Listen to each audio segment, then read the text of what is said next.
Hey guys, welcome back to weekly updates. तो weekly update जहाँ पर हम पूरे वीक का रिकैप आपको देते हैं और इस वीक के अंदर काफ़ी सारे न्यूज़ और इवेंट जो है यहाँ पर हुए हैं, तो सबका रिकैप जो है एक ही वीडियो में आपको देने की कोशिश करेंगे। लेकिन वीकली अपडेट देखें उससे पहले हम देखते हैं कि भाई बिटकॉइन के साथ करंटली चल क्या रहा है। तो थोड़ा सा प्राइस एनालिसिस जो है वो बिटकॉइन के साथ हम यहाँ पर करते हैं। तो इस वीक की कैंडल ओपनिंग $27,600 के अराउंड हुई है। एंड अगर हम देखेंगे previously we have been talking कि अभी अगर हम जिस तरह का प्राइस मूवमेंट देखते हैं वहाँ पर इंपॉर्टेंट ये है कि अभी जिस जोन के अंदर बिटकॉइन की प्राइस मूव कर रही है वहाँ पर एक हमारी बॉटम की ट्रेंड लाइन बन रही है विच वॉज अराउंड $28,200 जो धीरे धीरे ऊपर की तरफ मूव कर रही थी। अभी इंपॉर्टेंट चीज़ यहाँ पर ये हुई है कि ये जो ट्रेंड लाइन है नीचे की ये ब्रेक हो गई है। जैसे पॉसिबली हमने बात करी थी कि मार्केट काफ़ी लंबे टाइम तक एक जोन पे चलता है एंड क्योंकि ये जो लेवल का रेजिस्टेंस है अभी जो 30,000 पे इट इज़ सो स्ट्रॉन्ग कि यहाँ पर रिजेक्शन के चांसेस काफ़ी हो सकते हैं अनलेस एंड अनटिल कोई वॉल्यूम ब्रेकआउट हमको देखने को मिले। उस अकॉर्डिंग थोड़ा कंसर्निंग है कि यहाँ पर अभी हमारी जो ट्रेंड लाइन है वो ब्रेक हुई है and you can see current जो सपोर्ट बन रहा है हमारा वो 50 डेली मूविंग एवरेज पे बन रहा है विच इज़ अराउंड $27,000। अगर ये सपोर्ट यहाँ पर नहीं होल्ड करता है, नीचे ब्रेक करता है, then we can look at $25,000 का जोन जो हमने पहले भी वीडियो में बात करी कि possibly movement will be like this and then something like this and फिर देखना है क्या यहाँ से बाउंस आता है या प्राइस में उस तरह का वॉल्यूम नहीं आता है। तो अभी के लिए this is an important zone that we need to watch for. कई बार होता क्या है कि सपोर्ट ब्रेक होता है तो वापस रीटेस्ट करने आते हैं और उसके बाद ब्रेक हो जाता है, तो वैसा नहीं हो तो ज़्यादा बेटर है, नहीं तो फिर नीचे के चांसेस हो जाएंगे। बाकी थोड़ा सा अगर हम देखते हैं वीकली चार्ट आप करंटली यहाँ पर देख सकते हो क्यों ये $31,000 का इतना स्ट्रॉन्ग एरिया है because previously it was a very strong support. So now वही सपोर्ट जो है रेजिस्टेंस की तरह यहाँ पर एक्ट कर रहा है। सो पॉसिबली यू कैन सी जैसे नीचे का करेक्शन आता भी है हमारा 200 वीकली मूविंग एवरेज जो है दैट इज़ ऑल्सो अराउंड 26,000। तो ये 25-26 का जो एरिया है दैट इज़ वन एरिया जो हो सकता है पॉसिबली टेस्ट होने के चांसेस अगर इसी तरह से रिजेक्शन चलता रहा।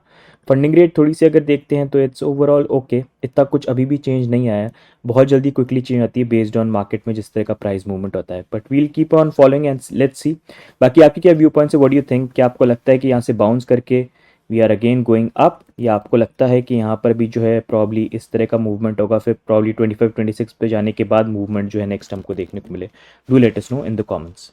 अब नेक्स्ट मूविंग ऑन इस वीक की इंपॉर्टेंट न्यूज़ और इवेंट्स के बारे में अगर हम बात करें तो लास्ट वीक हमने बात करी थी कि Bittrex which was at one point like Binance, जैसे आज की डेट में बाइनेंस चल रहा है लेकिन बाद में फिर Binance took over.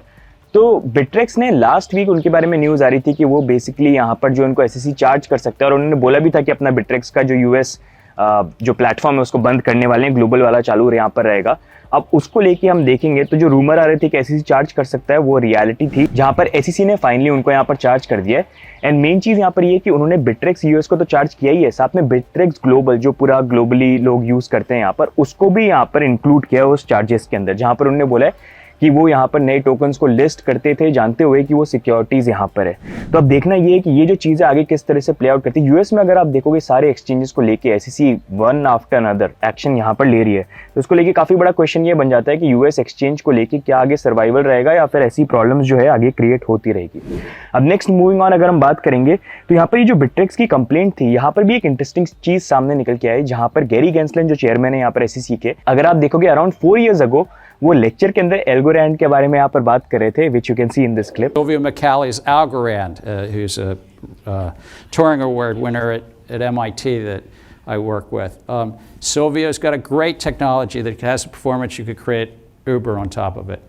The question is then who would update the software? तो पहले तो एल्गोरैंड को इन अ वे कहीं ना कहीं ये प्रमोट करे थे, लेकिन अब अगर आप देखोगे बिटरेक्स के कंप्लेन के अंदर यहाँ पर उन्होंने उसको कहीं ना कहीं सिक्योरिटीज की तरह मेंशन यहाँ पर कर दिया। तो बड़ा क्वेश्चन यहाँ पर बन जाता है कि पहले अलग व्यू पॉइंट था, अब व्यू पॉइंट कैसे चेंज हो गया, एंड बहुत कंफ्यूजन है जिसको लेके क्लैरिटी यहाँ पर आई नहीं है। और इसी के कारण अगर आप देखोगे इस वीक कांग्रेस के अंदर यहाँ पर गैरी गेंसलर को टेस्टिफाई भी करना था, जहाँ पर काफी बर्निंग क्वेश्चन जो है उनसे पूछे गए। इनफैक्ट काफी क्वेश्चन में तो उनके हाथ भी यहाँ पर हिल रहे थे। उसमें से एक पहला और इंपॉर्टेंट क्वेश्चन जो पूछा गया वो ये था कि भाई इथेरियम सिक्योरिटी है या कमोडिटी है, ये बता दो भाई। Is Ether a commodity or a security? Without speaking to anyone, if there's a group of entrepreneurs... I'm asking you a specific question, Chair Gensler. Is Ether a commodity or a security? And again, it depends on the facts and the law. And if I'm asking you a very simple question about the second largest digital asset. What is your view? And my view is if there's a group of individuals in the middle that the public is All right, and you won't answer my question, and you're the head of that agency. So give me a break. Come on. I'm answering it in the generic because you would not want me to speak about any one set of facts. But you've already spoken. Have you said anything about Bitcoin? my predecessors and the agency itself has spoken to them. Okay, but you're not willing to do the same about Ether. Answer सिर्फ यही था, a group of individual offer something, बस यही बार बार वो repeat यहाँ पर करते रहे। साथ में अगर आप देखोगे और भी बहुत सारे क्वेश्चन पूछे गए, यहाँ पर FTX को लेके पूछा गया कि जब ये पूरा कोलैप्स हुआ तो वहाँ पर क्या चीज़ हुई थी, क्योंकि उसको लेके डॉक्यूमेंट जो है जो पब्लिक में है वही चीज़ आपने दी है, इंटरनल आपकी जो मीटिंग्स हुई थी उसमें क्या बात हुई थी वो कभी यहाँ पर पब्लिक नहीं करी गई। That you responded to our FTX request solely with publicly available documents. To date, 213 pages of those publicly available documents have produced. And guess what? You didn't give us anything surrounding the charges filed against Sam Bankman-Fried. साथ में यहाँ पर अगर हम देखेंगे तो Gary Gensler ने ये भी बोला कि यहाँ पर अभी रिसेंट जो बैंक कोलैप्स होता है उन्होंने कहीं ना कहीं क्रिप्टो को ब्लेम किया कि इसके कारण यहाँ पर जो बैंक कोलैप्सेस हैं हमको यहाँ पर देखने को मिले। About the recent events in the markets, and I would note there were 3 banks that failed in those handful of days, those 4 or 5 days.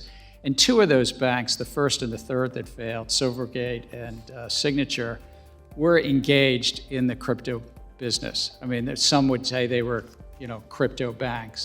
And the third, the biggest, Silicon Valley Bank, actually, when it failed, you saw this country's, the world's second leading stable coin, had $3 billion involved there, DPEG. So it's interesting just how this was all had some crypto narrative as well. साथ में कांग्रेस के अंदर उनको ये भी blame किया गया कि जिस तरह की तुम एक्शन ले रहे हो वो सही नहीं है, जिस तरह से तुम एक्शन ले रहे हो उससे पूरी इंडस्ट्री को तुम डिस्करेज कर रहे हो, और प्रॉब्ली हो सकता है कि यहाँ पर जो इनोवेशन और जो बिजनेसेस है क्रिप्टो बिजनेसेस वो यूएस को छोड़ के बाहर यहाँ पर चले जाए, क्योंकि तुम बोलते तो हो कि रूल्स एंड रेगुलेशंस है लेकिन उसको लेके कुछ क्लैरिटी तो देते नहीं हो। इथेरियम को लेके बोल तो पा नहीं रहे हो कि वो सिक्योरिटी है, कमोडिटी है, कुछ बताते नहीं हो, तो उसी को लेके भी उनको यहाँ पर अक्यूज किया गया। Difficult now for the digital asset industry to access financial products and services in the United States than it was, say, 2 years ago. Sir, I'm not running one of those businesses. If they came into compliance, I think Reclaiming my time. The answer, sir, is yes. Do you think you and the SEC have had a role to play in that? I think we have a role to protect the American investor and the capital markets and the Reclaiming my time, sir. You have played an obvious role in that. During your tenure at the SEC, how many rules has the SEC finalized that actually accommodate the existing regulatory framework and are specifically to the digital asset industry so the crypto market can come into compliance? साथ में Gary Gensler से ये भी पूछा गया कि do you own any crypto, तो उन्होंने यहाँ पर बोला कि no, I don't own any crypto. Do you own digital assets or have a digital wallet? I don't own any crypto assets. All of my securities holdings are actually digital because they're held by a broker dealer and they're digital there. And it's very funny, क्योंकि अगर आप देखोगे जब Gary Gensler आए थे तो पूरी crypto community में लोग ये सोच रहे थे because he has been talking about crypto, he understands crypto, probably he will bring in rules जो क्रिप्टो इंडस्ट्री के लिए अच्छे होंगे। लेकिन जितना गैरी गेंसलर ने डैमेज किया यहाँ पर क्रिप्टो इंडस्ट्री को यूएस के अंदर, उतना किसी और ने नहीं किया। लेकिन अब आगे यहाँ पर ये देखना है कि क्या गैरी गेंसलर जो है वो अपना जॉब जो है यहाँ पर लूज करते हैं या he will continue to work as chairman, because काफ़ी कांग्रेसमैन ये भी बोल रहे हैं कि उनको यहाँ पर रिमूव करना चाहिए बिकॉज अच्छी क्लैरिटी यहाँ पर वो दे नहीं रहे हैं और अभी करंटली एसईसी की कंडीशन जो है अच्छी यहाँ पर है नहीं। बट देखना टाइम आने पे कैसे चीज़ें जो है आगे अनफोल्ड होती हैं। बाकी next moving on, stable coins को लेके भी एक बिल है जिसको यूएस के अंदर इंट्रोड्यूस किया जा रहा है, जहां पर जितनी भी स्टेबल कॉइन्स है उनको फेडरल रिजर्व के साथ यहाँ पर रजिस्टर करना पड़ेगा, जिसमें सर्कल का यूएसडीसी या फिर टेथर यूएसडीटी यहाँ पर आ जाता है। एंड अगर ऐसा नहीं किया तो 5 साल की जेल हो सकती है, साथ में $1 मिलियन का यहाँ पर फाइन भी लग सकता है।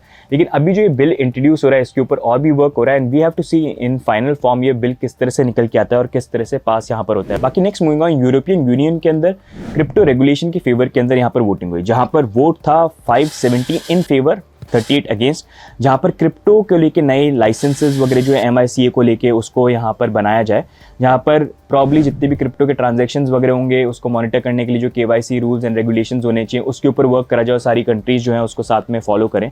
साथ में ये है कि 1000 यूरो से ऊपर के जो भी ट्रांजैक्शन होंगे जो सेल्फ कस्टडी वॉलेट से होते हैं या अलग वॉलेट से होते हैं उसको लेके भी ट्रैकिंग रखी जाए कि भाई किसका वॉलेट कहाँ पर होता है। तो उसको लेके आने वाले टाइम पे यूरोपियन यूनियन के अंदर ही भी हमको और फर्दर रेगुलेशंस देखने को मिलते हैं। लेकिन मोर ओवर यहाँ पर जो भी अगर आप रेगुलेशन देखोगे ना, जितनी भी कंट्रीज या यूरोपियन यूनियन भी यहाँ पर लेके आ रही है वो काफ़ी ज़्यादा मैच करते हैं FATF ने जो ऑलरेडी यहाँ पर रिकमेंडेशन और गाइडलाइंस दे रखी है कि भाई सब कुछ जो है उसका KYC करो, जैसे आपके बैंक अकाउंट के हर चीज़ का KYC होता है, ट्रांसफर का KYC होता है, वो सारी चीज़ें करो और वही अलग अलग फॉर्म में हर जगह हर कोई इंप्लीमेंट करने की कोशिश कर रहा है। लेकिन ओवरऑल वही एक स्ट्रक्चर है जो बार बार सामने यहाँ पर देखने को मिल रहा है। बट लेट्स सी आगे जो ये रेगुलेशन ये रेकमेंड करते हैं और लेके आते हैं वो आगे किस तरह से बनते हैं और क्या उसका पॉजिटिव इम्पैक्ट होता है या नेगेटिव इम्पैक्ट होता है। काफ़ी लोग क्रिप्टो इंडस्ट्री में इस चीज़ के अगेंस्ट में है कि अगर वॉलेट को ट्रैक करके सारी चीज़ों की करने की कोशिश करे जाए तो वो थोड़ा सा सही यहाँ पर नहीं है और बहुत प्रिवेसी जो है वहाँ पर रिस्क पे आ सकती है। But what are your view points? Do you think it's good? Do you think it's bad? Do let us know in the comments. बाकी नेक्स्ट मूविंग ऑन, इस वीक स्टॉक्स और क्रिप्टो की ट्रेडिंग जो है वो भी ट्विटर के ऊपर यहाँ पर लाइव हो गई है। This is powered by eToro, जहाँ पर करंटली अगर आप देखोगे सर्च करोगे तो आप बिटकॉइन और स्टॉक्स के जो चार्ट्स वगैरह हैं वो यहाँ पर आप देख सकते हो। बट इसका फर्दर इम्पैक्ट किस तरह से आता है, क्या और लोग क्रिप्टो वगैरह को स्टॉक्स को ट्विटर के ऊपर eToro के द्वारा यहाँ पर ट्रेड करते कि नहीं करते हैं, एक्सपेरिमेंटल स्टेज पे है, बट वील हैव टू सी कि इम्पैक्ट कैसे होता है जो आने वाले टाइम पे हमको देखने को मिलेगा।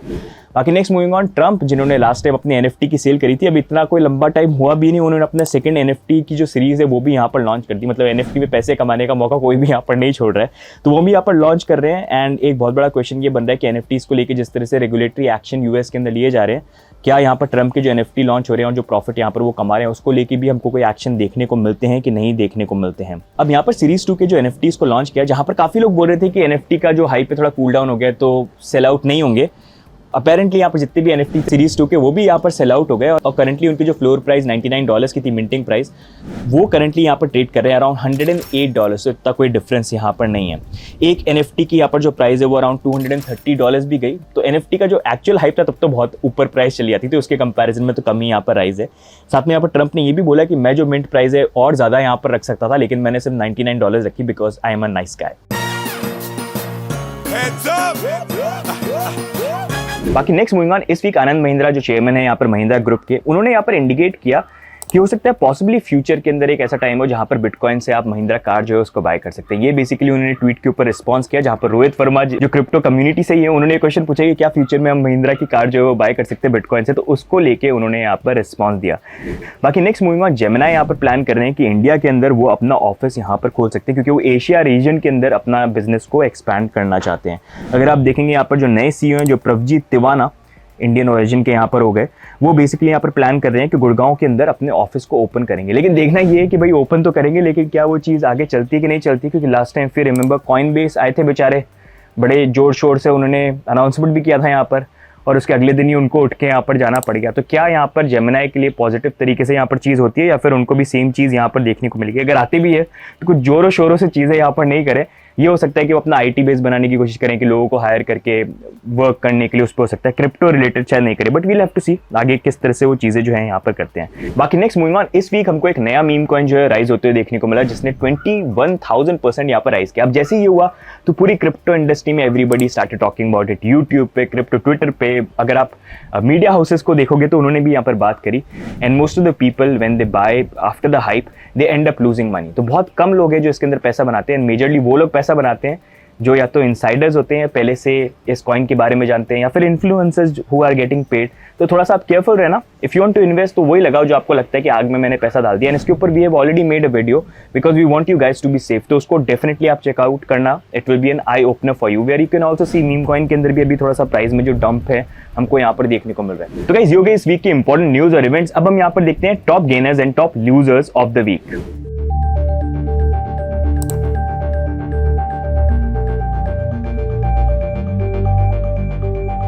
अब नेक्स्ट मूविंग ऑन हम बात करते हैं fun fact of the week की। तो क्या आपको पता है कि भूटान शायद सीक्रेटली क्रिप्टो के अंदर इन्वेस्टेड था? ये इन्फॉर्मेशन सामने तब निकल के आई जब बैंकरप्सी फाइलिंग निकल के आई यहाँ पर ब्लॉकफाई और सेल्सियस की, जहां पर ये रिवील हुआ कि भूटान अराउंड 2.9 बिलियन उनका एक इन्वेस्टमेंट आर्म है जिसके अंदर वो पैसा यहाँ पर डालते हैं। और वो जो इन्वेस्टमेंट आर्म है उसका नाम है drug holding and investment.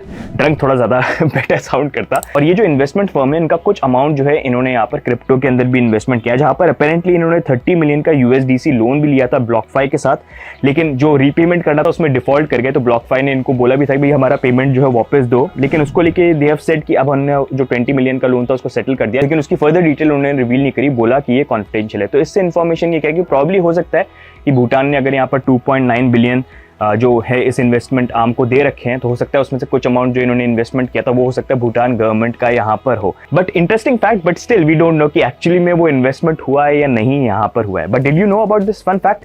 Do let us know in the comments. तो गाइस ये हो गए इस बार के वीकली अपडेट्स। अगर आपको वीकली अपडेट्स अच्छे लग रहे हैं तो do like and do subscribe. बाकी आपके क्या व्यू पॉइंट्स है बिटकॉइन को लेके एंड मार्केट को लेके, do let us know in the comments. बाकी मिलेंगे हम नेक्स्ट अपडेट के अंदर, तब तक के लिए bye and take care, bye bye.